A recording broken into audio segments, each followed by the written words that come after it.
What's up, everybody? Welcome to twitch.tv/thegamelooters. If you're checking us out right now after checking us out on Twitter, if you're checking us out after checking us out after checking us out, yeah, sorry about all that. Thank you guys so much for checking in with us tonight right here on twitch.tv/thegamelooters. Again, I'm Dom. We are here with Nino Kuni 2 Revenant Kingdom. Guys, this game is like, by none, one of the best games of this year so far.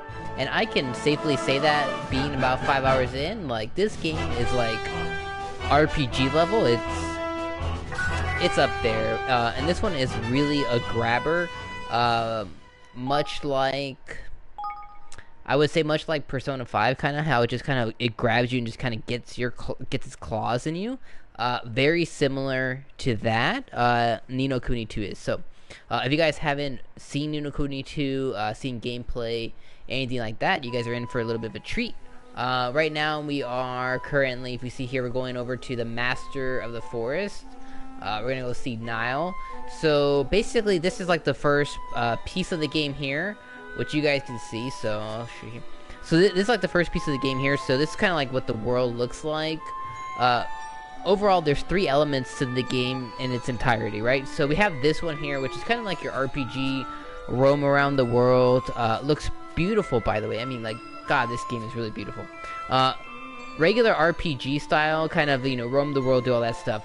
Second element to the game is like a top-down RT style game, essentially, kind of. It's like you command like a little army, and when you go and travel the world at large, like the larger version of the world, you're like these little chibi characters, so you can get there pretty quickly. And the third element of the game is something that I think we might be able to get into tonight. It's like that base building element, which essentially is like build your own kingdom kind of thing, if that makes sense. So and then that one is basically it's RTS stuff, not RTS stuff. It's like just base building, to where like you're building up your empire that you have to do. This is pretty much like kind of like the battle element of the game. I really like some of the things. So like he can do these little things that obviously takes up mana, but this I super enjoy. So I really dig this. So boom, little insight here, a little quick victory for us. So from what I heard, the game's around maybe 25 to 40 hours, somewhere in there. I think roughly a safe estimate would be about 30 hours. So we're about, I don't know, an eighth of the way into the game.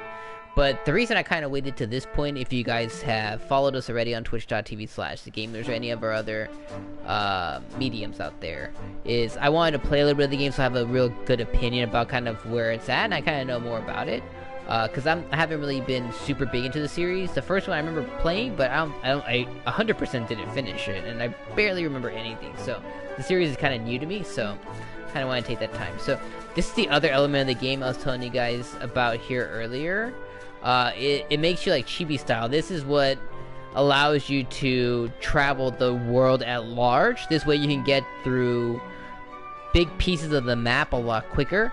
And then in here you basically have like encounters, and then that throws you into like battles, kind of like Pokemon, anything like that. And then there's another piece of the game in this same kind of style, which is like an RTS style version of it. Another thing that I'm excited about is just freaking Nino Kuni 2. This game is an amazing game, so underrated, and I'm so disappointed in I think the industry I like to say I'm a part of, which is the gaming industry, that they didn't hype up this game a little bit more, or kind of put it out there. I'm also disappointed in Bandai. I believe they're the ones who published the game, for not putting more marketing push out there for this game, because I think if just more people knew really like what it was about, and like more about the game, and if they had done a better job maybe marketing the game, I think more people would be talking about this. Because I mean, with how well like Final Fantasy 15 did, and you know that was kind of a dumpster fire in some cases, there's a huge market for these kinds of games that are done right, and this game, guys, is done right. From the top down, this game is done right. So if you guys could support this game in any way, even if that's just watching others, Twitch streamers like myself, play the game, I can't go that way right now. Damn it. Even if it's just watching other Twitch streamers like myself stream the game, that's still supporting it. But ultimately, just, you know, if you guys ever thought about checking this out in any capacity whatsoever, please do. Hit it up on Redbox, just try it out. I implore you to try it out. You won't be disappointed.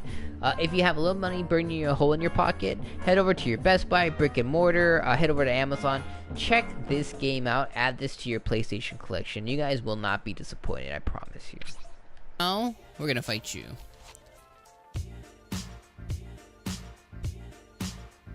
We're about 7 hours into the game right now, and we're at the part finally to where they pretty much have level set or like build the story like to begin with, like kind of like doing like the setting piece, like the set pieces within. So they've done like most of like the set piece stuff. So now it's like, okay, we're gonna throw you full-fledged like into the story, and then now it's like Roland and Evan. It's like, okay, now it's time to rebuild the kingdom like from the ground up kind of thing. So right now we're doing some kind of like, I guess kind of like fetch quests essentially, right? But you're battling like a little bit with like some intricacies, but we're basically trying to just get permission to be able to cut wood within this forest from the Forest King. That way we can actually begin building our kingdom with like the Sky people, which is essentially so if I go in here, I'll show you.